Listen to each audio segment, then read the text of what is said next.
Tanto a ustedes muy buenos días. Quien les habla, Angélica Alexandra Patiño Izaga. Yo soy residente de 3 años de pediatría de la Universidad del Valle y hoy tengo la oportunidad de presentarles el tema abordaje de cetoacidosis diabética en pediatría. Para efectos de esta presentación vamos a hablar de una ligera introducción con respecto a lo que es la diabetes y la complicación que es la cetoacidosis, la historia relacionada a la cetoacidosis, la epidemiología, conceptos relacionados al tema, fisiopatología, etiología, la clínica, el abordaje y el tratamiento que se debe hacer frente a esta alteración. Entonces, en primera instancia, debemos recordar que la diabetes tipo 1 es una de las alteraciones con respecto al metabolismo de los carbohidratos que se da más frecuentemente en la población pediátrica, más que en los adultos. Particularmente la literatura y la epidemiología nos dice que se da más en población aria, en población blanca, en población nórdica, pero a diferencia de esto, hoy por hoy se ha observado que la alteración puede darse en cualquier tipo de población a nivel mundial. De hecho, en las series de casos en los Estados Unidos se ha observado alteraciones en los pacientes hispanos y negros negritudes no americanos, no nativos americanos. Asimismo, en las poblaciones indígenas se han observado muchos casos, pero los seguimientos o la mayoría de información que da con respecto a este tipo de pacientes, los que tienen más cuidado se encuentran en los países del norte de Europa. La situación con respecto a la cetoacidosis diabética es que es una de las complicaciones más complejas y más graves de la diabetes tipo 1. Generalmente en la población pediátrica y en nuestro medio los pacientes son con esta alteración con que debutan de su diabetes, desafortunadamente llegan en estados de descompensación hemodinámica y muchas veces frente a un diagnóstico que no se sospecha, el tratamiento se hace de forma inadecuada. La cetoacidosis diabética es una emergencia hiperglucémica aguda, no es la más frecuente, pero sí es la más grave con respecto a las complicaciones de la diabetes tipo 1. La consecuencia para que se dé este proceso o el fenómeno para que se dé la cetoacidosis es generalmente en pacientes que no han iniciado con tratamiento o no se conoce el diagnóstico subyacente de la diabetes tipo 1, es que no tienen el tratamiento ni tienen la producción adecuada de insulina, o los pacientes que tienen la deficiencia relativa, que son aquellos que tienen producción, pero esta producción no alcanza a compensar los requerimientos frente a los cambios de glicemia sérica. Es un evento entonces frecuente que se da en pacientes que no han sido diagnosticados oportunamente y también se puede dar en pacientes con diabetes mellitus tipo 2. El debut en los pacientes pediátricos se da generalmente asociado a infecciones del tracto gastrointestinal y a infecciones urinarias, que es con lo que más debutan los pacientes, o concomitantemente es por lo que consultan en los servicios de urgencias. Y prácticamente el abordaje y el tratamiento se basa en guías que han sido establecidas a nivel mundial mediante la evidencia de casos pues a través del tiempo y los seguimientos que se ha hecho con respecto al adecuado manejo de estos pacientes. Entonces, con respecto a algo de historia, por ahí en 1800 fue cuando se descubrió el primer caso relacionado a un paciente con diagnóstico de diabetes que presentó una complicación, coma, con el fallecimiento del paciente. Hacia 1857 se identificaron en estos pacientes que hacían un deterioro generalizado, la identificación de acetonas en la orina. Entre 1870 y 1880 se empezaron a observar las manifestaciones o se relacionaron la presentación de signos y síntomas en estos pacientes relacionados con el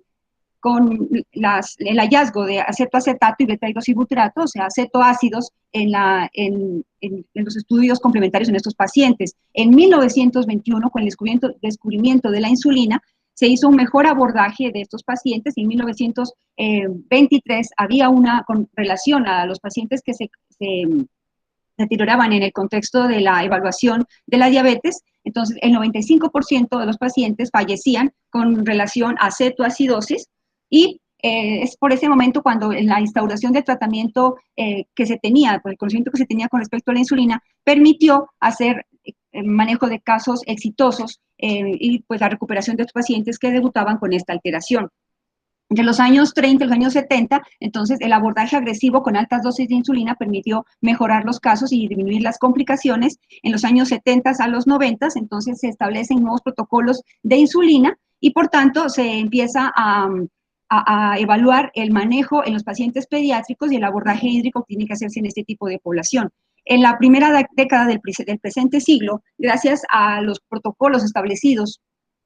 por medio de la Asociación Americana de Diabetes y el abordaje o el cumplimiento de estas guías a nivel mundial,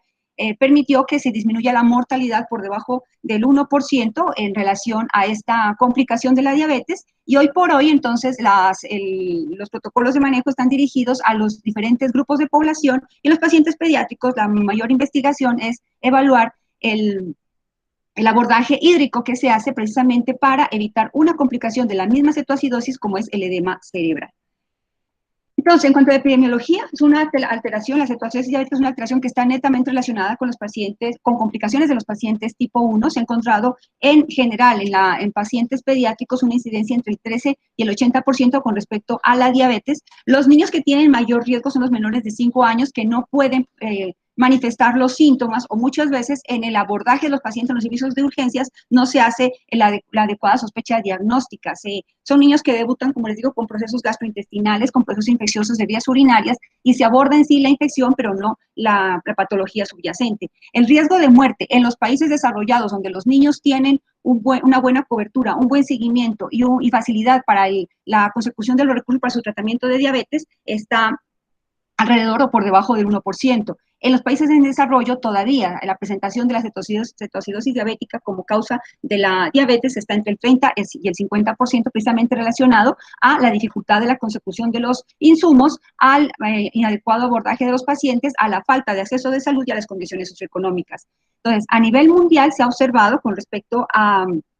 los estudios y los casos y los reportes de pacientes que se han complicado con cetoacidosis y han sido buenos tratamientos, y hay buenas referencias con respecto a la evaluación y seguimiento de pacientes. Entonces, los países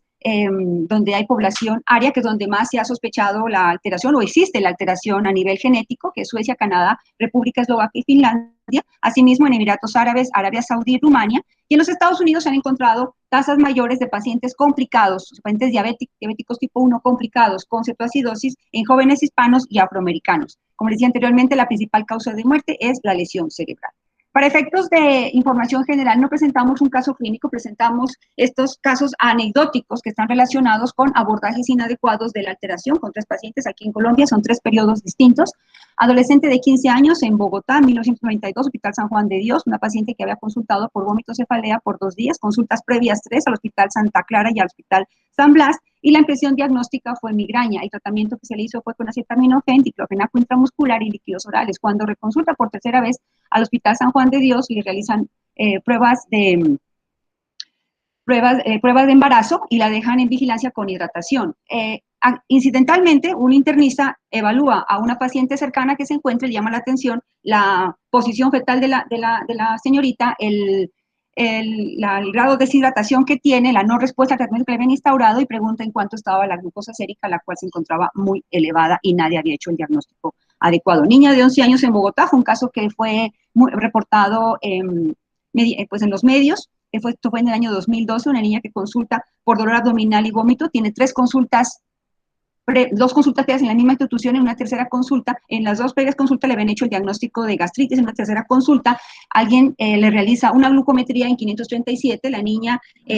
se incluye dentro del cuadro de diabetes severa con la complicación que es la cetoacidosis diabética, y fallece al tercer día de tratamiento. Paciente en la ciudad de Pasto, Hospital Infantil, año 2017, 13 años, una niña que había consultado previamente en primer nivel con dolor abdominal, diarrea y vómito. En la segunda consulta acude al Hospital Infantil, donde por el cuadro clínico la orientan hacia un caso de gastroenteritis, se le inicia tratamiento de hidratación oral y se le pide una prueba de embarazo y un coproscópico. En la espera de que realice evacuación para poder tomar el coproscópico, al cambio de turno, una auxiliar de enfermería experimentada, que ya conocía ciertos procesos en el hospital, le solicita a un médico de otro servicio que evalúe a la niña, él pide una glucometría y la glucometría da en high, reportando a la niña en un caso, o debutando a la niña con una cetoacidosis diabética. Entonces, fíjese que son casos que muchas veces se abordan de forma imprecisa y, por tanto, entonces no se hace el abordaje inicial adecuado, que es lo que ameritan estos pacientes. ¿Qué es la cetoacidosis diabética? Prácticamente es una descompensación del proceso de la diabetes en sí, en relación a la deficiencia, bien sea absoluta o relativa de insulina. Cuando hablamos de deficiencia absoluta, es cuando definitivamente el paciente no produce nada de insulina, no tiene esa insulina, pues, como no tiene el sustrato energético, la glucosa, cómo ser introducida a los tejidos y almacenada, o relativa cuando la cantidad de insulina que se encuentra circulante no alcanza a compensar la producción o el ingreso de glucosa que se encuentra circulante y por tanto no logra llegar a los tejidos. Entonces, ese incremento de la glucosa frente a esas bajas cantidades de insulina lo manifiestan los tejidos como un estrés en el requerimiento de sustrato energético que no llega a las células y por tanto se disparan las hormonas contrarreguladoras. Hablamos de glucagón, hormona del crecimiento, el cortisol y las catecolaminas. Estas hormonas entonces reciben el mensaje de requerimiento de sustrato energético para los tejidos y por tanto se activan para utilizar las segundas formas de energía y entonces en ese proceso se desarrolla un estado catabólico acelerado para mayor producción de glucosa tanto en el hígado como en los riñones a través de procesos de formación de glucosa como glucogenólisis, gluconeogénesis, y como no hay quien facilite la entrada de la glucosa a las células, entonces la utilización de glucosa periférica alterada o deteriorada. ¿En qué concluye entonces este proceso? En una hiperglucemia que se perpetúa y que se mantiene, la producción por medio de las segundas líneas de producción energética de cuerpos cetónicos y la persistencia de cuerpos cetónicos en sangre que no es compensada por el efecto buffer que tiene naturalmente la sangre, entonces se lleva a procesos de acidosis. Ustedes van a mirar aquí entonces en un proceso, esto es una fisiología normal, una persona ingiere una cantidad determinada de alimento, hay un ingreso y una cantidad determinada de carbohidratos, ingresa entonces glucosa que es captada por los sensores a nivel en el páncreas se produce a nivel de las células beta insulina y la insulina se encarga de llevar la glucosa circulante tanto a los tejidos donde se requiere sustrato energético como de almacenarla a nivel del tejido graso, del hígado y del músculo. Ese es un proceso normal que va a hacer que se mantengan los niveles adecuados de glucosa en sangre. Cuando la glucosa en sangre empieza a disminuir, lo que normalmente se da por el ritmo circadiano en la noche, entonces hay una producción fisiológica normal de hormonas contrarreguladoras y por tanto se empieza a utilizar la segunda línea de sustrato energético. Y aunque no se utiliza la segunda línea, se utilizan los depósitos de glucosa que existen tanto, principalmente en el hígado más que en el riñón y en el músculo, y se mantienen entonces los niveles de glucosa normales. Este efecto de la utilización de los depósitos de glucosa lo ejerce el glucagón. En un momento determinado, cuando hay una alteración, en este caso la no producción de insulina, entonces son las hormonas contrarreguladoras las que tienen que buscar la producción energética y es donde se da la descompensación en los pacientes. Ustedes miran este gráfico, van a ver muy complejo, pero en realidad la distribución de la información es muy sencilla. Vámonos entonces, ¿qué es lo que ocurre inicialmente? Hay una alteración de la glucosa y un incremento de la glucosa que no es captada por los tejidos, glucosa circulante que no puede ser almacenada ni llevada a los sitios donde se requiere como elemento energético y frente a la deficiencia de insulina por no producción o por cantidades muy bajas que no alcanza a compensar esos requerimientos de glucosa, entonces se activan las hormonas contrarreguladoras, hablamos de la hormona del crecimiento, que en este caso, la hormona del crecimiento tiene una relación con la insulina, que es que en condiciones fisiológicas normales permite la entrada de insulina y el almacenamiento. En este caso, entonces, cuando actúa bajo estrés, esta hormona lo que hace es actuar sobre las segundas líneas de sustrato energético, llámese los lípidos y las proteínas. El cortisol, que es el que va a movilizar los depósitos de glucosa a nivel del hígado y a nivel de los otros tejidos, pero prácticamente son las fosfolipasas que tiene el hígado que permite que el glucagón, que en el hígado se sintetice la glucosa a partir del glucógeno almacenado. Asimismo, las catecolaminas y el cortisol son los que van a estimular la activación de las segundas líneas energéticas o los depósitos energéticos. Hablamos del tejido adiposo y hablamos del músculo. En el músculo, entonces, el catabolismo proteico, tras la búsqueda de requerimiento energético, hace que se produzcan aminoácidos o que se sinteticen aminoácidos que están relacionados con producción con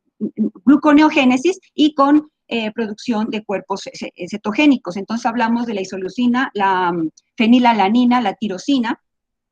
hablamos de la lisina, la leucina, el triptófano, que en últimas su metabolismo o su catabolismo va a facilitar la producción o su catabolismo final va a terminar en producción de acetil-CoA, y este acetil-CoA es lo que va a ser sustrato para la formación de cuerpos cetónicos. Y con respecto al tejido adiposo, la lipólisis que se da en este tejido, entonces libera triglicéridos que se van a dividir en ácidos grasos libres y en glicerol. Los ácidos grasos libres necesariamente tienen que ser metabolizados en el hígado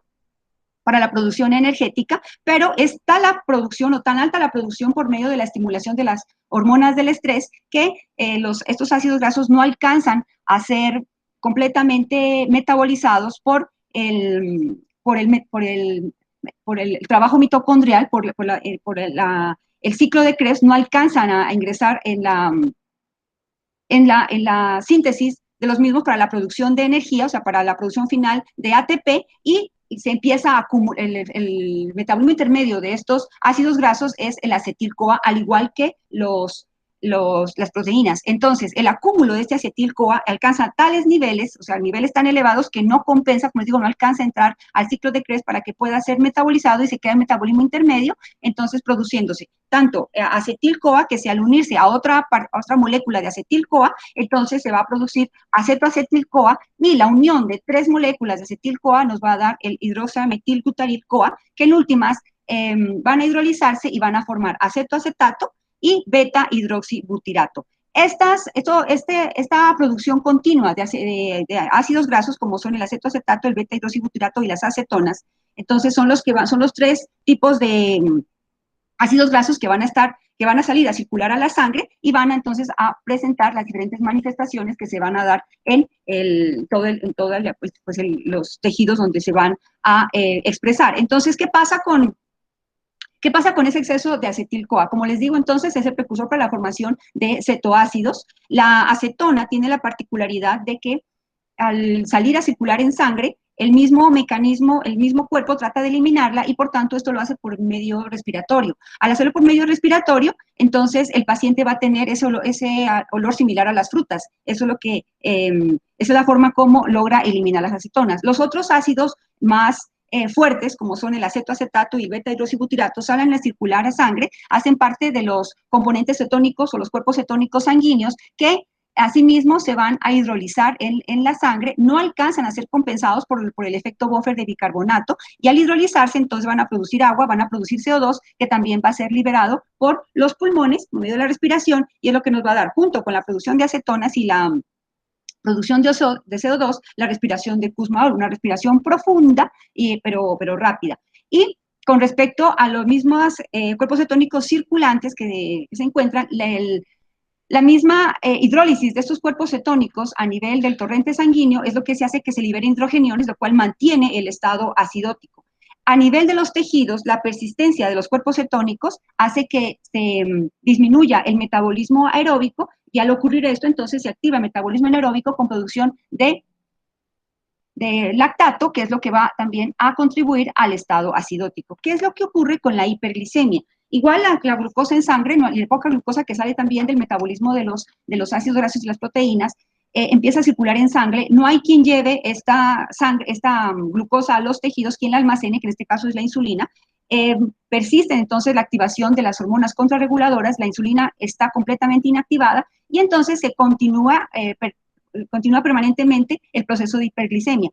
Este proceso de hiperglicemia, lo que se ha observado es que actúa a nivel de los macrófagos o activa los macrófagos para la producción de citoquinas proinflamatorias. Hablamos de factor de necrosis tumoral alfa, interleuquina 6 e interleuquina 1 beta, que son las que van a actuar igualmente como activadores inflamatorios a nivel del páncreas y por tanto van a producir mayor lesión a nivel del páncreas. Asimismo, el incremento de los ácidos grasos también desencadena procesos proinflamatorios. Se ha observado la activación de proteína C, y es por eso que la proteína C reactiva se encuentra incrementada en estos pacientes, y lo cual puede simular un proceso inflamatorio de alguna otra índole, y la activación de estas células proinflamatorias es lo que va a llevar entonces a la disminución del óxido nítrico a nivel endotelial, producción de radicales libres de oxígeno que van a producir lesión a nivel de los vasos, y esa es una de las orientaciones o de unas teorías que dicen que lleva la misma alteración de hiperglicemia a disfunción endotelial y por tanto lleva a procesos de lesión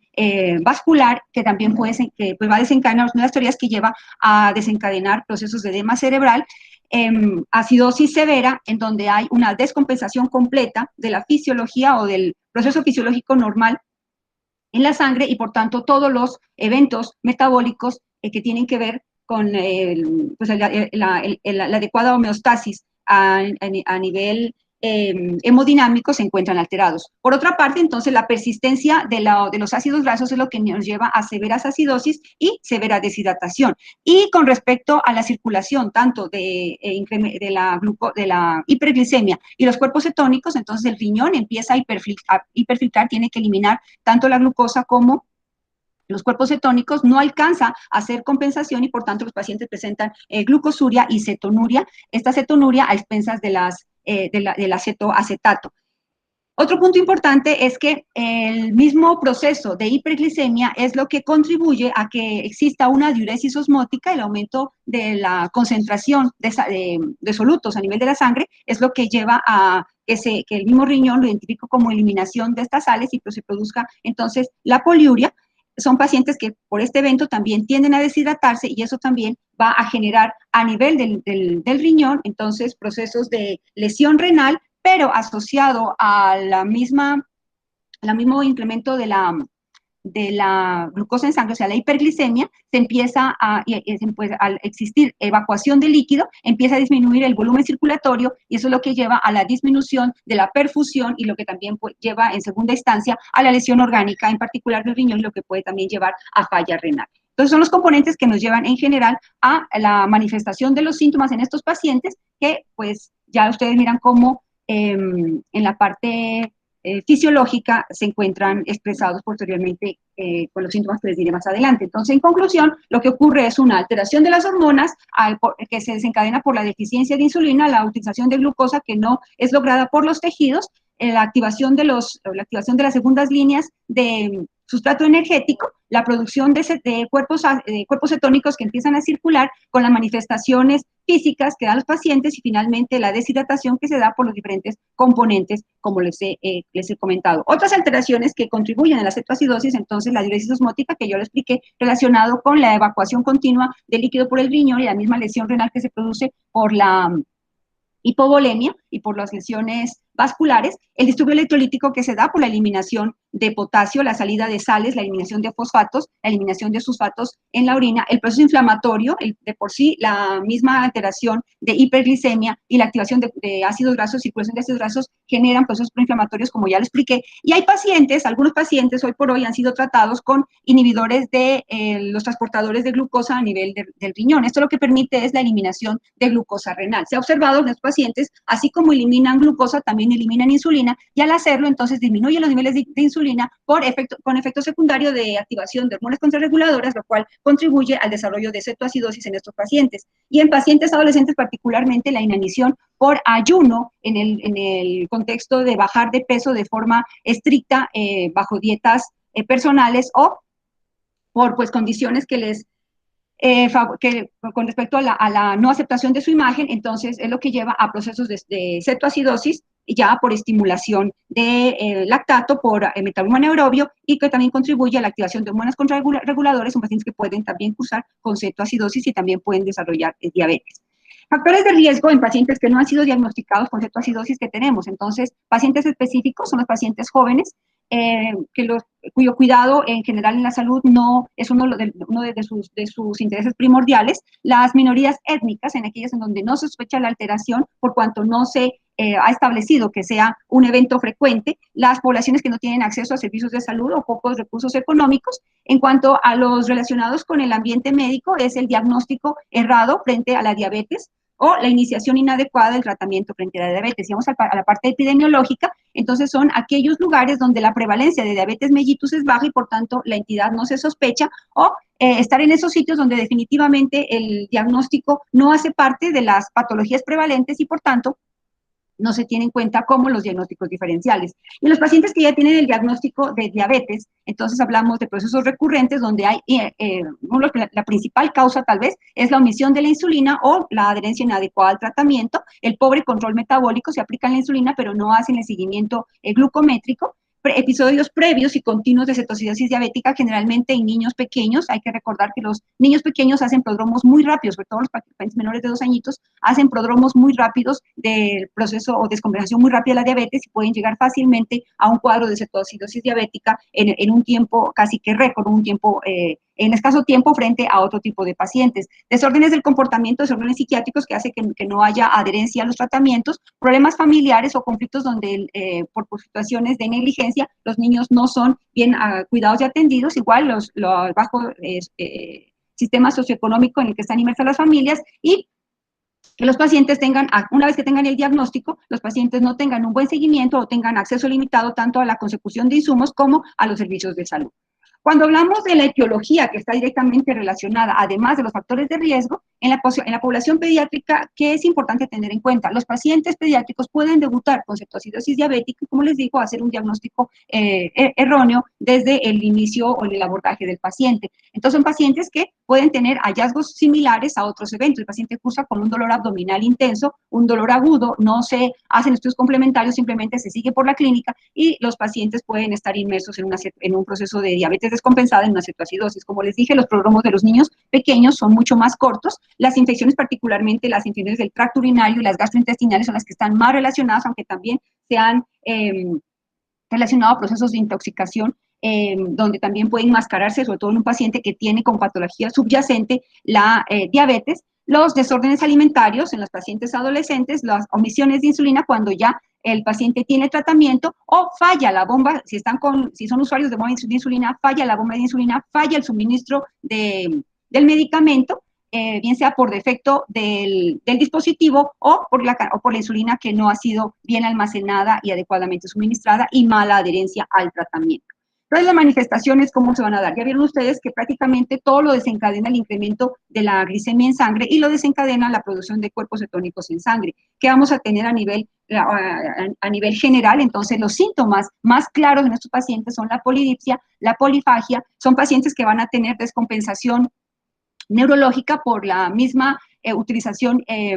inadecuada de la glucosa. Recordemos que el cerebro utiliza 100% glucosa, y si esta glucosa no está disponible inmediatamente y los cuerpos cetónicos están circulando y la glicemia se encuentra completamente elevada, entonces va a haber deterioro en la parte neurológica. La respiración de Kussmaul por las alteraciones que se dan relacionadas a la producción de cuerpos cetónicos y la eliminación de CO2. El proceso de la alteración urinaria que se da entonces con relación a la poliuria, la cetonuria y glucosuria, trastornos gastrointestinales. Entonces el paciente va a presentar vómito, va a presentar dolor abdominal y puede presentar con náusea. Algunos pacientes pueden incluso cursar por la misma respuesta inflamatoria con inflamación del páncreas. La alteración, entonces, como les decía, a nivel de la respiración, el paciente tiene olor a cetonas y puede tener visión borrosa. Las manifestaciones inmediatas que tiene el paciente cuando uno lo evalúa en la primera instancia es el grado de deshidratación, que va a ser de moderado a severo, el aumento de la frecuencia cardíaca en respuesta a ese grado de deshidratación, a la hipoglicemia en la que está inmerso, el aumento de la frecuencia respiratoria para poder eliminar tanto ese CO2 que está circulante, y la disminución progresiva del nivel de conciencia, siendo estos los signos importantes para tener en cuenta al inicio del abordaje de los pacientes. Criterios bioquímicos: una vez que tenemos al paciente en la evaluación en el sistema de emergencias, entonces, ¿qué encontramos? Vamos a encontrar una glucometría por encima de 200 miligramos por decilitro, un pH venoso por debajo de 7.3, que es lo que nos va a determinar con esto, y entre pues menor sea ese valor, nos va a determinar la severidad y la producción de cuerpos cetónicos, particularmente el beta-hidroxibutirato, que es el que se va a encontrar circulante en sangre. El acetoacetato va a estar eliminándose hasta varios días después de incluso resuelta la cetoacidosis en la orina. Entonces, el hallazgo más importante que tenemos que tener en cuenta en los cuerpos cetónicos en sangre es el beta-hidroxibutirato. La relación de beta-hidroxibutirato versus acetoacetato es de 5.5 a 1 con respecto a la distribución o a la producción. Criterios de severidad: entonces, con esos tres elementos, ¿qué vamos a encontrar? La alteración, entonces, del pH venoso leve, va a estar en 7.3, el bicarbonato menor de 15 y los cuerpos cetónicos mayores de 3. Moderado, con un pH venoso de 7.2, el bicarbonato por debajo, 7.2 y menor, el bicarbonato por debajo de 10, y el beta-hidroxibutirato mayor de 3. Y severo, el pH menor a 7.1, el bicarbonato menor de 5 y el beta-hidroxibutirato que se sostiene mayor de 3. De hecho, se ha observado incrementos de beta-hidroxibutirato en algunos casos de 4 y de 5, pero más significativo, porque a veces puede haber datos erróneos o falsos positivos, pero importante es que si el valor está por encima de 3, usted ya está frente a un proceso de cuerpos cetónicos en sangre y por tanto tiene que sospechar la severidad. Diagnósticos diferenciales, ya les dije previamente, entonces el abdomen agudo, las manifestaciones que los pacientes presentan se evalúan de forma diferente, no se toma una glucometría, no se evalúa adecuadamente, se sobrehidrata al paciente e incluso puede haber efectos deleterios con ese abordaje inadecuado. La enuresis secundaria en pacientes que persisten con poliuria y se tiene en cuenta otras alteraciones relacionadas con la evacuación continua e inadecuada. El síndrome de dificultad respiratoria relacionado a procesos neumónicos y con asma. La encefalopatía de etiología establecer. De hecho, la cetoacidosis es uno de los diagnósticos diferenciales en las encefalopatías, bien sea relacionados a procesos tanto neurológicos como procesos sépticos, procesos gastrointestinales, que están entonces inmersos y hacen parte del diagnóstico diferencial. En cuanto a las intoxicaciones, entonces, intoxicaciones con cuando se usa como medicamentos el paraldehido, puede llevar, sobre todo en pacientes con trastornos psiquiátricos, pacientes convulsivos, son tratados con esta sustancia, y la particularidad en los pacientes con respecto a la cetoacidosis es que ellos hacen hipoglicemia. En el caso de los salicilatos, igualmente, hacen alteración neurológica, hacen falla hepática, y los pacientes pueden cursar con un proceso de encefalopatía, pero igualmente presentan hipoglicemia. Los trastornos con el metanol, sobre todo cuando ya se forman los derivados a nivel hepático, y es lo que produce el proceso de intoxicación, y el etilenglicol en las mismas manifestaciones similares a los anteriores sustratos. En cuanto a la acidosis láctica, entonces cualquier alteración que produzca, sobre todo procesos de infecciones que pueden producir activación de metabolismo anaerobio y producción de lactato, entonces nos va a llevar a pensar en un diagnóstico diferencial con respecto a la cetoacidosis, las acidosis relacionadas a trastornos renales, sobre todo pacientes crónicos, pacientes que ya han sido diagnosticados con alguna patología, y las hipocalemias de cualquier índole relacionadas al vómito, a procesos infecciosos o a procesos metabólicos, entonces nos puede llevar al diagnóstico erróneo frente a la cetoacidosis. Entonces, esas son las entidades que pueden confundir el caso de la cetoacidosis, pero como les digo, en todo paciente con la clínica manifiesta, tenemos que hacer la evaluación. ¿Cómo es el abordaje? 3 puntos importantes a tener en cuenta: la atención oportuna, la evaluación de emergencia y el monitoreo continuo meticuloso. La atención oportuna, ¿por qué? Nos dice la literatura, nos dicen las guías que los pacientes tienen que ser evaluados por personal experimentado y capacitado, tener en cuenta, si no tenemos la destreza o la experticia, tener en cuenta las pautas que ya están establecidas, incluso se tiene acceso online o ya están establecidas a nivel mundial, y acceso a los mínimos laboratorios para poder evaluar integralmente al paciente. La evaluación de emergencia, entonces, nos amerita la evaluación de los pacientes, bien sea en el estado que lleguen, tener en cuenta los procesos de abordaje de reanimación de los pacientes cuando llegan en estados severos, los laboratorios generales que deben tenerse en estos pacientes, pero sobre todo el abordaje con respecto a la hidratación, que es lo que más amerita en estos pacientes, y tener en cuenta que una de las complicaciones más importantes en la hidratación es el edema cerebral. Por eso es tan importante igualmente recordar que el aporte de líquidos en los niños es medido y tiene que ser controlado. La evaluación de la gravedad con respecto a la deshidratación y el nivel de conciencia, los accesos intravenosos periféricos, ya les hablaré puntualmente sobre qué consideración tiene que tenerse en cuenta con respecto al acceso venoso, y el tratamiento acorde con las pautas y el juicio clínico. Entonces, el problema con los pacientes es que muchas veces la parte de la hidratación no se evalúa de forma integral. La tensión arterial en los niños no tiene mayor significado, pero sí lo tiene los hallazgos clínicos en el paciente, la frecuencia cardíaca y el llenado capilar. Son cosas importantes que tiene que tener en cuenta para poder evaluar la parte de deshidratación. Y el monitoreo continuo, meticuloso, y la disciplina en los horarios que se establecen los pacientes para poder hacer el abordaje son una de las situaciones tal vez más críticas e importantes a desarrollar en el transcurso de la evaluación. Los objetivos, ¿cuáles son? Corregir la deshidratación, corregir la acidosis, revertir la acidosis, restaurar gradualmente la hiperosmolaridad y la concentración de glucosa pues, para llevarla a los niveles aceptables en estos pacientes, no llevarlos completamente al nivel normal, controlar las complicaciones que están relacionadas, no solamente el tema cerebral, sino las otras complicaciones que también pueden causar un efecto deletérea en el paciente, y a identificar cualquier proceso subyacente que esté desencadenando como tal la alteración. Los parámetros a tener en cuenta, entonces, el abordaje inicial de emergencias, Hay que tener en cuenta que este abordaje es simultáneo, o sea, no es continuo mirando pasos 1, 2, 3, sino que es simultáneo, todo tiene que abordarse como un todo desde el momento de la atención del paciente. Entonces, tenemos que mirar también la parte de los líquidos, evaluar la insulina, el sodio, el potasio, el bicarbonato, el fósforo, la transición a la vía oral y el esquema de insulina, las complicaciones y la prevención. Son todos los pasos que tienen que encontrarse en los pacientes cuando vamos a hacer el abordaje. Entonces, en primera instancia, lo que tenemos que ver cuando el paciente nos llega al servicio de emergencias es evaluar evaluar el estado de conciencia mediante la escala de Glasgow o mediante la evaluación completa de si el paciente responde al dolor, la respuesta verbal y la respuesta ocular. Esto nos va a ayudar a determinar entonces cómo se encuentra la parte en general de la relación del paciente con el medio ambiente, si estamos con un paciente que está alerta, si está estuporoso, si está somnoliento, si está comatoso, porque eso nos va a definir entonces hacia dónde tenemos que dirigir al paciente. Importante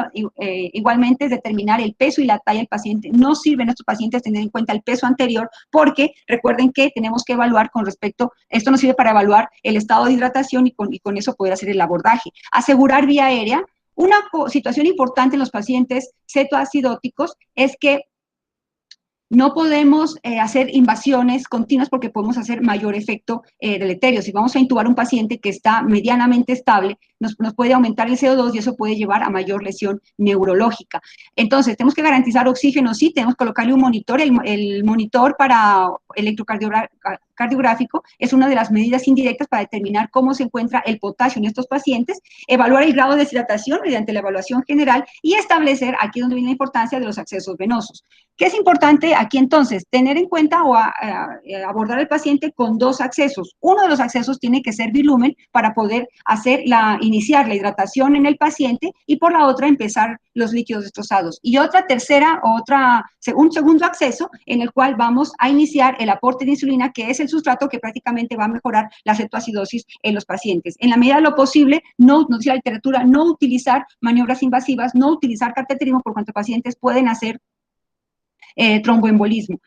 En cuanto a laboratorios, entonces ya tenemos todo un arsenal de laboratorios que vamos a realizar, pero importante de entrada la glucometría, la evaluación de los cuerpos cetónicos y los gases. Y evaluar desde la entrada procesos subyacentes en el paciente que nos pueden ir deteriorando también la condición en general a través de la evaluación que le vamos a hacer. Por tanto, debemos realizar cultivos e iniciar antibióticos si es que lo amerita el cuadro clínico. Los laboratorios que vamos a realizar, entonces la glucosa sérica plasmática, toda glucosa por encima de 200 nos va a orientar hacia el cuadro, hacia alteración o una descompensación de la diabetes. Los electrolitos incluyen el bicarbonato sérico, evaluar el nitrógeno en sangre, recordemos que la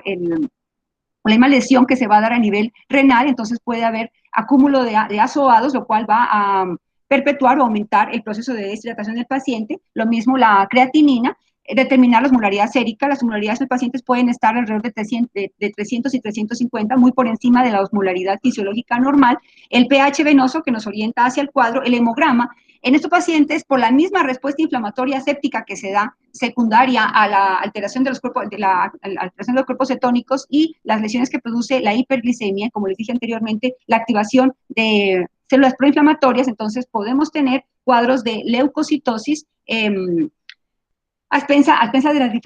diferentes líneas de defensa y, por tanto, confundir con un proceso infeccioso asociado. Conforme se va haciendo el tratamiento y la evaluación, las diferentes líneas de defensa se van a ir normalizando. Evaluar también las concentraciones de albúmina, calcio, fosfato y magnesio, por cuanto pueden verse alteradas por la eliminación en la orina de algunos de estos sustratos. Un uroanálisis descartando infección, mira, que nos ayuda también a determinar el estado de hidratación del paciente. La densidad urinaria nos ayuda de forma indirecta también a evaluar la hidratación del paciente. Los cultivos, como les dije, electrocardiograma para definir de forma indirecta los niveles de potasio, y en pacientes que ya vienen el tratamiento con insulina, la hemoglobina glucosilada se ha observado como un buen indicador, sobre todo si el paciente ha tenido una buena adherencia. Es como un indicador a través del tiempo de que el paciente ha respondido o no a un tratamiento determinado. ¿Qué pacientes van a UCI? Los pacientes que nos llevan un cuadro severo, pacientes que llegan comatosos, en los cuales el abordaje inicial que debemos hacer es iniciar la hidratación, pero son pacientes que desde el inicio del cuadro clínico ya pueden tener lesión neurológica y por tanto se nos pueden descompensar rápidamente en un servicio general. pacientes que tienen elevado los azoados por la misma alteración renal que se puede dar subyacente al proceso de cetoacidosis, y pacientes que ameritan medicamentos de rescate por el riesgo de edema cerebral, que es una de las complicaciones más graves, severas, que pueden llevar a la muerte temprana en estos pacientes. Entonces, en primera instancia hablábamos del cálculo de los líquidos. ¿Qué es importante tener en cuenta? El primer punto a realizar en pacientes es la hidratación. Dependiendo del estado clínico y de la evaluación que hacemos de grado de deshidratación, vamos a determinar si el paciente necesita líquidos de reanimación a 20 mililitros por kilogramo en un primer bolo que se puede pasar entre 15 a 30 minutos si el paciente está en riesgo de choque, o lo podemos ir distribuyendo en bolos iniciales de 10 mililitros por kilogramo, evaluando cada 30 a 60 minutos un primer bolo, un segundo bolo de la misma forma, evaluando de 30 a 60 minutos, pero no superar los 40 mililitros por kilogramo en las primeras 4 horas de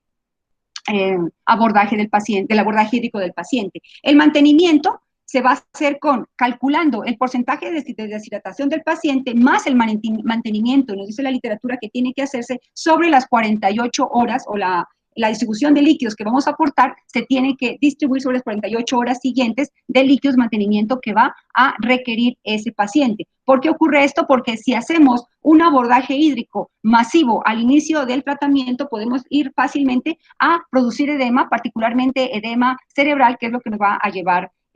a manifestaciones neurológicas, a deterioro neurológico, y nos puede llevar a la muerte del paciente. El manejo de los líquidos en estos pacientes es muy delicado, tiene que ser supremamente controlado, y es por eso que no nos permite el abordaje inicial de los bolos superar los 40 mililitros, ni tampoco superar las cantidades de líquido que necesitan estos pacientes. Los grados de pacientes con cetoacidosis nos pueden llegar con grados de deshidratación entre el 5 y el 7% si hablamos de moderado, y entre 7 y 10% si hablamos de severo. Ya les dije que la osmolaridad efectiva por la cantidad de solutos que están circulantes en sangre puede estar entre 300 y 350, lo cual son niveles completamente fuera de la parte fisiológica normal. La deshidratación la va a aumentar el incremento de azoados. Podemos encontrar hemoconcentración, manifiesta en el hematocrito la hemoglobina. La albúmina también de alguna forma puede presentar alteración frente a los procesos de deshidratación, asimismo las proteínas totales. Y el sodio sérico, aunque es el principal indicador de la osmolaridad sérica, no podemos tenerlo en cuenta. En este caso es una medida poco confiable, por cuanto, por la misma alteración que da la hiperglicemia, entonces es un dato que está enmascarado y por tanto no puede hacer parte de esa evaluación inicial, pero sí tenemos que hacer el seguimiento porque tiene que irse normalizando. Cuando ocurre esta situación de la hiperglicemia, las alteraciones que se dan a nivel de sodio sérico es que encontremos al paciente con hiponatremia, y conforme se va restableciendo el paciente, el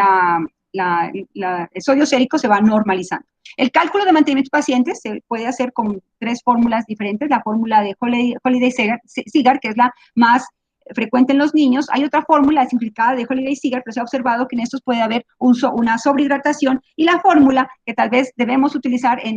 con mayor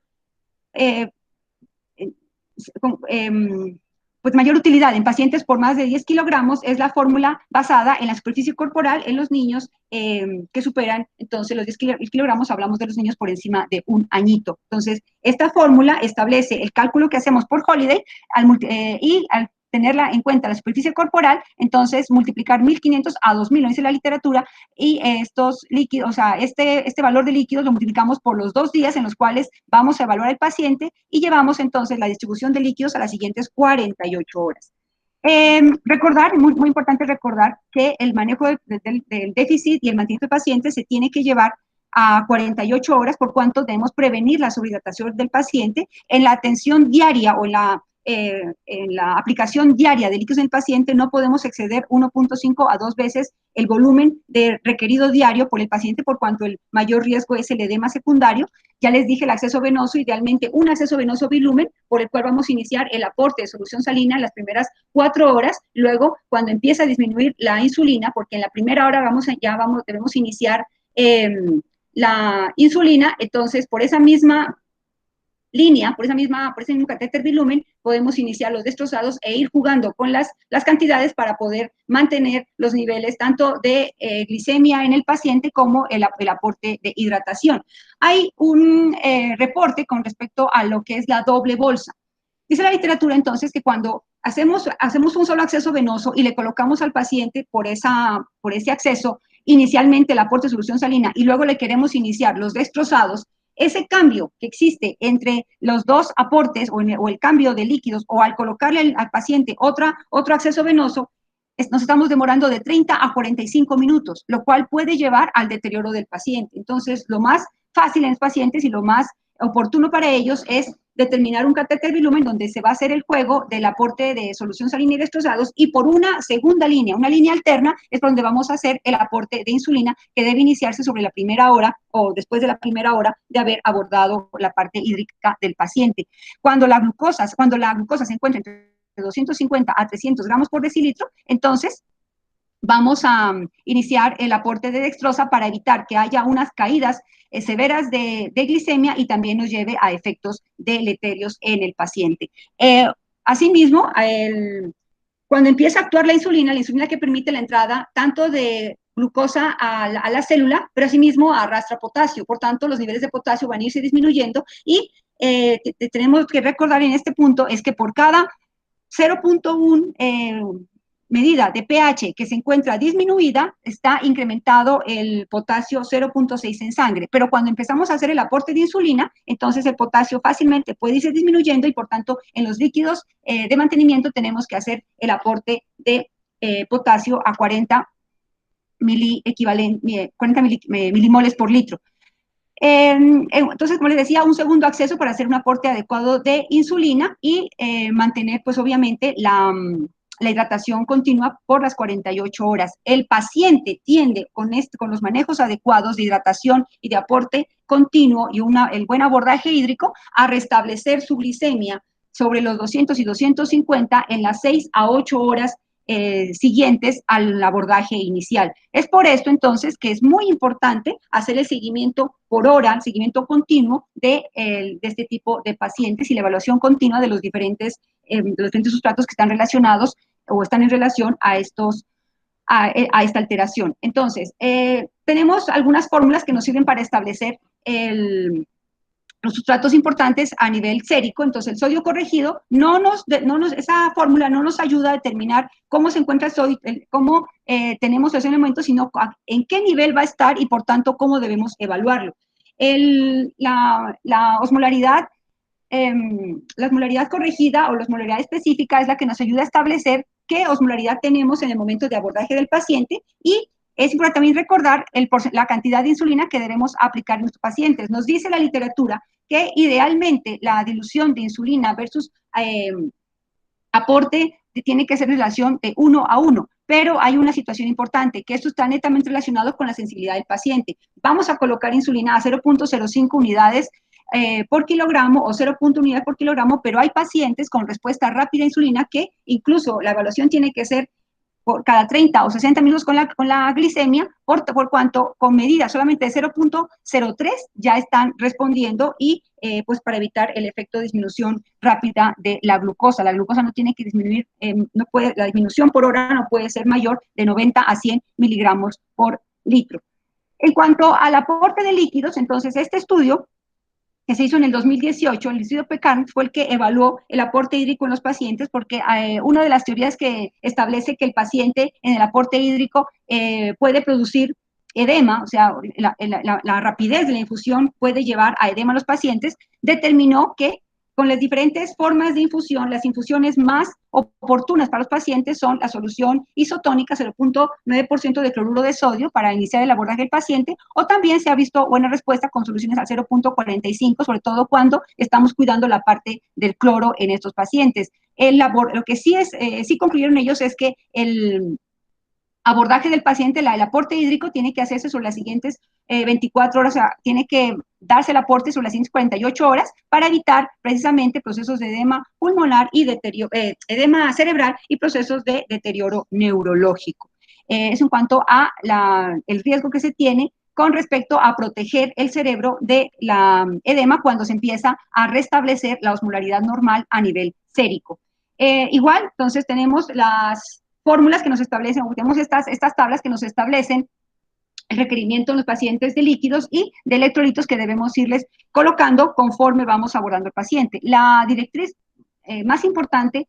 inicial en el paciente es establecer el adecuado aporte de líquidos y la adecuada corrección con respecto al grado de deshidratación que tienen estos pacientes, como ya les enuncié previamente. ¿Cómo va a ser la monitoría de estos pacientes? Entonces, los signos vitales, idealmente la monitoría es continua, pero tenemos que hacer la evaluación conjunta a los 15, a los 30 y a los 60 minutos y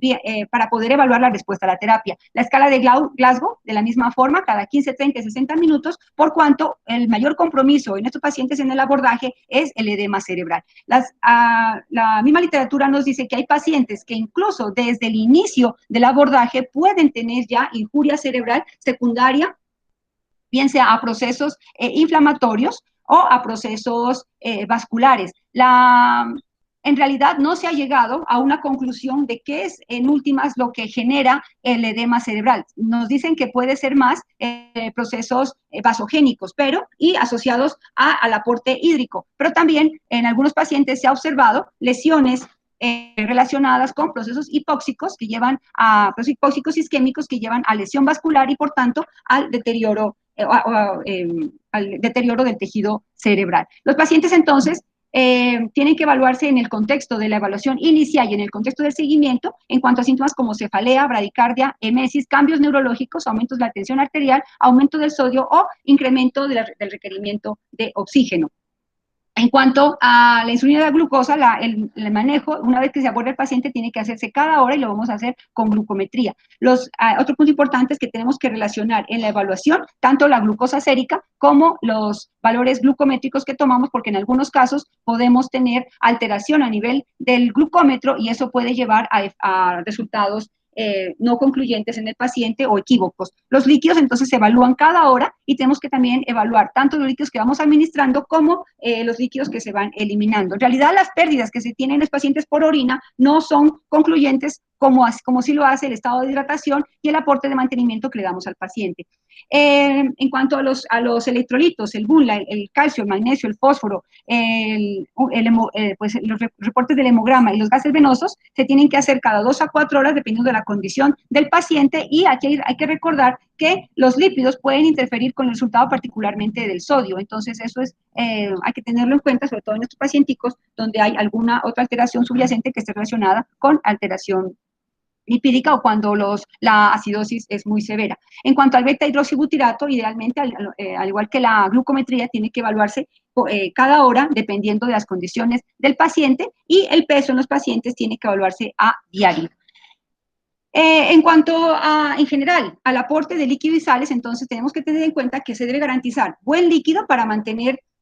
una perfusión tisular adecuada. La ingesta oral de los líquidos se debe comenzar en las siguientes 24 horas cuando el paciente ha restablecido completamente su nivel de conciencia y cuando hemos alcanzado las metas con respecto a la glucometría esperada. Glucometrías por debajo de 250, donde el paciente ya tiene un pH dentro de la normalidad o por encima de 7.3 son pacientes que se pueden empezar a manejar la vía oral. Los líquidos de mantenimiento, como ya les dije, tienen que incluir el potasio porque es uno de los electrolitos que más se van a alterar en el transcurso de la evaluación y cuando hacemos el aporte inicial con solución salina tenemos que recordar que podemos hacer eventos hiperclorémicos.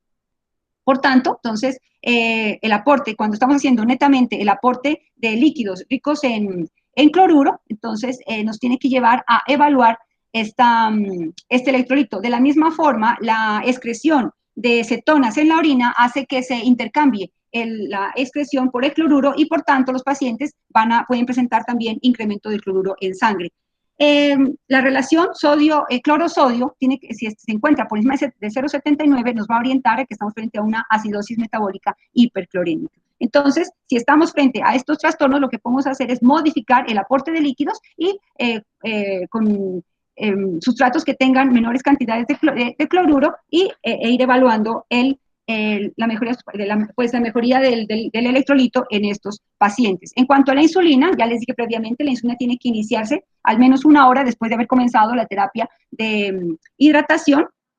La insulina tal vez es el sustrato esencial para garantizar o restablecer el proceso de producción de cuerpos cetónicos y garantizar la utilización de sustrato por los tejidos, por tanto, normalizar la glucosa en la sangre. La dosis está establecida en 0.05 a 0.1, pero cantidades de 0.03 pueden servir en pacientes que tienen una sensibilidad alta a la insulina. La vía de administración inicial va a ser por vía intravenosa. Algunos casos de pacientes que tienen alteraciones o se encuentran dentro de estados no críticos se pueden manejar con insulina, insulina intra,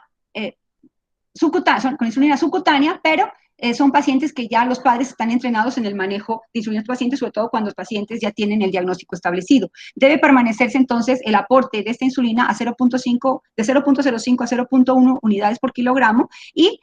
obviamente vamos a iniciar el complemento de hidratación oral o la modificación a la dieta cuando ya hayamos restablecido la parte acidótica. Se debe controlar entonces el pH venoso y, como dije previamente, garantizar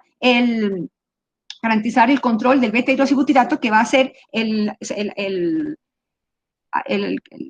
ácido graso que nos va a, el cuerpo cetónico que nos va a determinar la acidificación del medio sérico y por tanto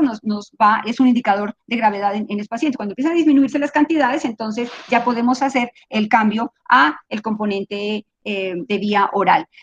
En pacientes que no tienen una buena respuesta durante el proceso de evaluación, el proceso de abordaje, es importante tener en cuenta cómo se está aplicando la insulina, cómo se está suministrando o si no tenemos problemas en cuanto a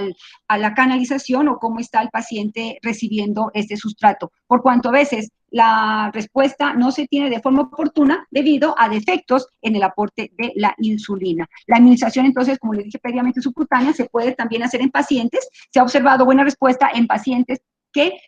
no están inmersos en un pH severo y los padres tienen, o el cuidador tiene experticia en el manejo de este tipo de insulina.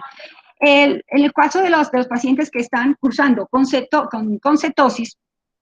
entonces, el abordaje tiene que hacerse netamente por vía intravenosa y en pacientes no cetóxicos, entonces se ha observado que la utilización de análogos de acción rápida subcutáneos también puede llevar a mejorar el estado cetoacidótico de estos pacientes. Con respecto a estas dos indicaciones, entonces se debe hacer en primera instancia, con respecto a la utilización de insulina de acción rápida, en aquellos contextos donde es posible controlar al paciente y en la parte de la glucosa y pues se tiene experticia en el manejo de este tipo de insulina. Los líquidos orales entonces se van a iniciar, como les dije previamente, una vez se restablezca la condición clínica general, el paciente no tenga niveles elevados de beta-hidroxibutirato, o sea, ya esté resolviendo la cetoacidosis. Asimismo, nos sirve este manejo este momento del paciente para poder iniciar las insulinas basales antes de retirar la insulina la insulina intravenosa que le estamos suministrando e ir evaluando la respuesta a esa insulina basal para ir haciendo la modificación del paciente. Hay pacientes que nos pueden hacer hiperglucemia de rebote con la primera inyección subcutánea de insulina y por tanto entonces son los que ameritan hacerle la vigilancia y por eso este cambio de insulina intravenosa a insulina subcutánea entonces tiene que evaluarse en el contexto del paciente sin haber retirado la infusión de insulina intravenosa. Los pacientes una vez se establezca o se inicie la insulina subcutánea, o ya la insulina que le vamos a dejar permanentemente a estos pacientes, entonces va a depender de la dosis correcta que le hayamos determinado al paciente. La dosis correcta va a depender de la condición de cada paciente para conseguir el mejor control glucémico sin hipoglicemias graves ni frecuentes y obviamente garantizando el adecuado aporte de insulina para permitir que la insulina sea el sustrato que facilite la adecuada utilización de la glucosa, tanto para depósito como para utilización de los tejidos. En la fase de remisión, el aporte de insulina puede estar en los niveles de 0.5 unidades por kilogramo por día. Ya para el paciente que le estamos administrando de forma subcutánea, los pacientes prepuberales pueden estar en el contexto de 0.7 a 1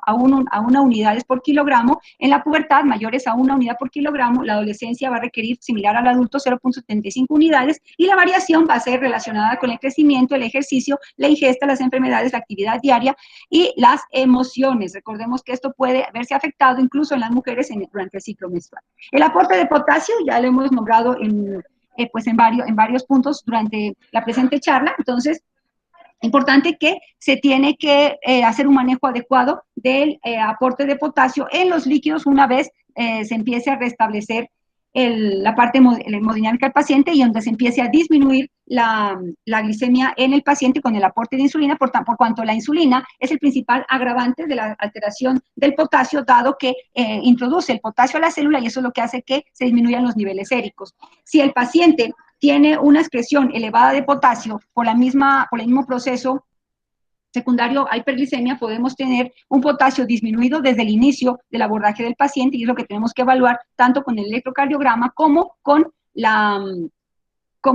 evaluación sérica de este electrolito. Cuando tenemos el potasio disminuido, entonces hay que recordar que podemos encontrar en el electrocardiograma prolongación del intervalo PR, aplanamiento, inversión de la onda T, depresión del intervalo ST, ondas subprominentes, intervalo QT largo de forma aparente. Y si tenemos incrementados los niveles de potasio, vamos a tener ondas T altas, máximas simétricas y acortamiento del intervalo QT. Por eso es que el abordaje del paciente inicial con el electrocardiograma, entonces es un indicador indirecto del aporte de los niveles de potasio en sangre. El sodio, entonces, para efectos de evaluación, entonces lo que tenemos que tener en cuenta es que por la misma dilución y la misma hiperglicemia vamos a tener este dato fallido, pero sí es importante evaluarlo en el contexto de la evaluación con el sodio, pues con la evaluación del sodio corregido. En la práctica, cada gramo de glucemia por encima de 1 gramo por litro disminuye la natremia en 1.6 milimoles por litro y es lo que vamos a evaluar cuando estamos haciendo la corrección. El bicarbonato no se debe utilizar en los pacientes pediátricos. Pacientes adultos sí se ha observado una adecuada utilización, pero en pacientes pediátricos se debe prescindir, salvo en aquellos pacientes donde el pH esté por 6.9, donde ya la misma condición fisiológica está completamente alterada y el paciente no va a tener respuesta frente a otros sustratos. Y por tanto, entonces, ese tipo de acidosis ya va a ser en abordajes en cuidados intensivos y pues el aporte de bicarbonato va a estar condicionado a la situación del paciente. Los fosfatos se van a perder como resultado de la diuresis osmótica, vamos a encontrarlos bajos en los pacientes, pero recordar que el aporte no puede ser mayor a 10 miligramos por litro y por tanto entonces se va a hacer la evaluación de este paciente en el contexto de la evaluación intermedia o en el aporte, en el seguimiento intermedio del aporte de líquidos. El aporte tiene que hacerse idealmente con sales de fosfato de potasio para evitar alteraciones con respecto al cloro. Tener en cuenta entonces los signos y síntomas que tienen estos pacientes cuando empiezan con procesos de hipofosfatemia, que pues son uno de los agravantes en los pacientes en los cuales no se ha hecho una adecuada evaluación complementaria con respecto a los desequilibrios electrolíticos. La acidosis se va a restablecer mediante el aporte de líquidos y de insulina. Conforme la insulina va actuando, va mejorando los niveles de los ácidos grasos que están circulantes en sangre, llevándolos a los sitios de depósito y pues esto va, conforme vamos haciendo la evaluación, va a ir mejorando y se va a evidenciar en la disminución de los cuerpos cetónicos en sangre. Complicaciones en general que tenemos en los pacientes pediátricos, al igual que pacientes adultos, los pacientes con procesos de diabetes, entonces, y en contexto de cetoacidosis, pueden tener, entonces, la más grave, que es la lesión cerebral, el edema cerebral, se puede dar entre 0.3 al 0.9 de pacientes. Son pacientes que ameritan seguimiento, cuidado, porque la alteración, como les digo, puede darse desde el inicio de la presentación de la cetoacidosis, la injuria renal relacionada con procesos con procesos de hipovolemia o procesos vasculares, las trombosis venosas, más que todo en aquellos pacientes que han sido invadidos por medio de catéteres, alteraciones de edema pulmonar pueden darse también en los pacientes, sobre todo en las sobrecargas hídricas, la alteración pancreática secundaria a procesos inflamatorios que desencadena el componente de las hiperglicemias, alteraciones del QT, por lo cual es importante evaluar los niveles de potasio en estos pacientes. Asimismo, cardiomiopatías, sobre todo cuando los pacientes tienen alguna alteración o patología subyacente. Alteraciones de rhabdomiólisis se ven más en pacientes adultos que en pacientes en los niños. Las hipofosfatemias asintomáticas se van a observar más en los pacientes que en los niños y generalmente relacionados con trastornos hiperosmolares. Pero en los pacientes sí se puede encontrar alteraciones que están relacionados con con trastornos de necrosis o sangrado gastrointestinal, que aunque son raros en niños, también pueden evaluarse en el contexto del seguimiento o en la evaluación, y sobre todo si los niños han estado expuestos por largos periodos a ayuno. Con respecto al edema cerebral, les decía a ustedes que aunque no es una hoy por hoy no es una de las manifestaciones o complicaciones de la cetoacidosis más comunes, sí es la más grave. La relación de la presentación del edema cerebral está relacionado con eventos citotóxicos, que es una teoría que no tiene un buen sustento, pero también se tiene en cuenta, sobre todo por procesos inflamatorios o vasculares que pueden llevar a la lesión celular por la disminución del aporte de sustratos energéticos, lo cual lleva a la misma lesión celular, o a aportes vasogénicos relacionados con con la hidratación de los pacientes. El incremento de la hidratación de los pacientes facilita la entrada de agua a las células, lo cual lleva a la formación de edema celular, que es lo que más se relaciona con estos pacientes, porque las manifestaciones de los pacientes generalmente se dan posterior a la terapia hídrica en ellos. Pero algunos reportes, como les dije al inicio, dicen que los pacientes desde el inicio del proceso de cetoacidosis ya pueden estar cursando con algún grado de injuria cerebral y con edema cerebral subyacente. Los factores de riesgo, entonces factores demográficos, la edad temprana o edad más joven, la diabetes de inicio de novo y mayor prolongación de los síntomas relacionados con cetoacidosis, y potenciales trastornos de hipocapnia en el ajuste de los pacientes que se les hace la evaluación el tratamiento de la acidosis, incremento de azoados, acidosis severa al inicio de la presentación del cuadro clínico, tratamiento con bicarbonato, disminución rápida de la osmolaridad efectiva o incremento rápido del sodio o disminución brusca del sodio. La glucosa corregida con niveles o con aportes muy elevados de líquidos al inicio de la terapia, o el uso de bolos de insulina en la primera hora del tratamiento, en el abordaje inicial del tratamiento, sin haber hecho una hidratación previa adecuada. Las manifestaciones pueden darse en general en la literatura, aunque dice, como les digo, casos raros se pueden dar o casos pueden darse al inicio de la presentación. En general pueden presentarse entre las 6 y 24 horas de iniciar el tratamiento en los pacientes. Por eso es que la evaluación de la parte neurológica tiene que ser continua y permanente. Los pacientes pueden quejarse de cefalea, los grandecitos, los pacientes pediátricos más pequeños pueden tener deterioro del estado de conciencia y pueden tener manifestaciones de somnolencia o irritabilidad. Cambio en los estados neurológicos. Pueden tener signos neurológicos específicos ya relacionados con el incremento de edema y con aumento de la presión intracraneana. La triada de Cushing puede darse en pacientes en el contexto de la manifestación rápida de los síntomas, presentando aumento de la presión arterial, bradicardia, depresión respiratoria, y en estos pacientes, entonces, va a verse afectada la presión intracraneal, lo que nos puede llevar rápidamente a la muerte y la disminución de la saturación de oxígeno. El edema cerebral tiene ciertos criterios a tener en cuenta. Importante que los criterios diagnósticos para poder establecer que estamos frente a un proceso deletéreo del tejido neuronal, entonces está la respuesta motora o verbal anormal al dolor, la postura de decorticación o descerebración, parálisis del nervio craneal, especialmente el 3, el 5 y el 7, y alteraciones del patrón respiratorio. Uno lo sustenta de origen neurológico. El paciente entonces presenta gruñidos, taquipnea, deterioro de la respiración como la manifestación de la respiración de Cheyne-Stokes, y el paciente empieza a respirar de forma intermitente. En cuanto a las alteraciones principales relacionadas también con edema, o sea, los diagnósticos son los que uno solo de estas alteraciones nos pueden llevar ya a la sospecha clínica de que estamos frente al cuadro clínico. Las principales, entonces, el estado mental alterado, el paciente que está confuso o con niveles alternantes de conciencia, disminución sostenida de la frecuencia cardíaca, no atribuible a ninguna otra causa, particularmente en el contexto del aporte de líquidos a la parte intravascular, o incontinencia apropiada para sobre todo los niños más grandecitos, y esto relacionado con alteración del estado mental. Y los pacientes, y en los criterios menores, entonces tenemos el vómito, la cefalea, la manifestación de cefalea, letárgico, o el paciente persiste somnoliento, una tensión arterial diastólica por encima de 90 y la edad menor de 5 años. ¿Qué vamos a hacer con estos pacientes? Entonces, son pacientes que tienen que abordarse, idealmente trasladarlos a UCI en el contexto del del aporte que le estamos dando de sustratos, entonces requieren manitol a 0.5 a 1 gramo por kilogramo intravenoso durante 10 a 15 minutos. El efecto, vamos a ver, o sea, la respuesta frente a este aporte de manitol lo vamos a ver en los siguientes 15 minutos, pero para darle un nuevo aporte tenemos que esperar casi 2 horas, pues el paciente tiene que ser monitorizado y evaluado, por tanto, en algunos casos puede requerir, además de la dosis repetida del manitol, también el aporte de solución salina hipertónica a dosis de 2.5 a 5 mililitros cada 10 a 15 minutos e ir evaluando la condición neurológica. Alternativas al uso de manitol. Generalmente en los pacientes, cuando ya se ha colocado dosis repetidas, no se ha visto mayor respuesta. La cabecera tiene que colocarse a 30 grados, idealmente en posición media. Son pacientes que ameritan ser intubados y ya ustedes pues dieron los condicionamientos que el paciente que es invadido pues va a tener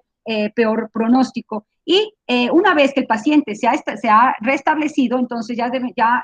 pensamos en tomarle neuroimagen, por cuanto un paciente que se encuentra inestable nos va a tener un efecto fatal si no iniciamos un tratamiento oportuno. ¿Qué mitos hay con respecto al edema cerebral? Entonces, un mito importante es que el edema cerebral en la cetoacidosis diabética pediátrica es raro y clínicamente, y que es siempre clínicamente aparente. Eso es falso. Los pacientes pueden estar cursando con cetoacidosis desde el inicio del cuadro clínico y el llanto o irritabilidad del niño se pueden atribuir a otras causas, siendo que pueden ser manifestación neurológica. Otro mito es el mecanismo del edema cerebral predominantemente debido a los rápidos cambios móticos relacionados con el tratamiento. En realidad, el cambio osmótico puede llevar a las fluctuaciones de la osmolaridad intracelular, pero el aporte, o sea, la alteración se orienta más a procesos vasogénicos o aportes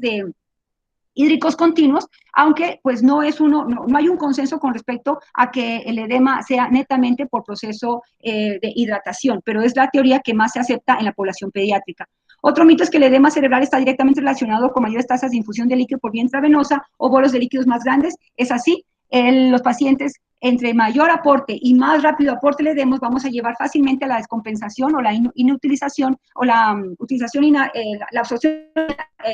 acelerada de agua a nivel intracelular y es lo que puede llevar o acelerar el proceso de edema cerebral. ¿Qué se asocia con el desarrollo de edema cerebral en la población pediátrica? La mayor o la teoría que más se relaciona es el proceso de aportes líquidos en volúmenes altos en un primer abordaje o el exceso de aporte líquido durante la primera hora de evaluación del paciente. Aspectos importantes, entonces, para no llegar a los estados de cetoacidosis diabética, bien sea que el paciente sea paciente ya diagnosticado con diabetes o que el paciente debute con la alteración, entonces educar a los cuidadores del paciente, educar si los pacientes son grandes o adolescentes o pues, niños grandes, ya se les debe orientar sobre las alteraciones que están relacionadas con las complicaciones de su patología de base, educar sobre la administración de insulina, la forma como se administra, la forma de almacenarla, el requerimiento permanente del sustrato y sobre todo la aplicación adecuada. Instruir sobre los signos de alarma, prevenir en el contexto social, por tanto debemos orientar y educar a los familiares de los pacientes, a los cuidadores, sobre todo en el contexto de los niños pequeños y en el contexto de la población, o sea, de los médicos y pues de todos los tratantes, recordar que es uno de los diagnósticos diferenciales en la población pediátrica en general. Asimismo, el control glucémico tiene que hacerse en todos los pacientes tipo 1, recordando que las alteraciones pueden darse inicialmente con niveles bajos de glucosa. Pacientes pueden cursar con procesos de cetoacidosis con niveles no muy altos de glucosa y, por tanto, la evaluación de la glicemia tiene que ser de forma continua. En resumen, aquí está todo lo que les acabo de orientar. Aquí, pues, importante tener en cuenta que estos pacientes pueden tener rápidamente un efecto deleterio a menor edad tenga el niño, pues el cuadro puede instaurarse de forma más rápida. La hidratación es uno de los pilares más importantes en el paciente y la utilización de insulina de tal forma que se pueda restablecer a por lo menos los niveles normales, la glicemia sérica y pues garantizar la estabilidad del paciente. Muchas gracias. Doctora Patiño, muy bien. Doctora Patiño, muy bien, muy buena el abordaje.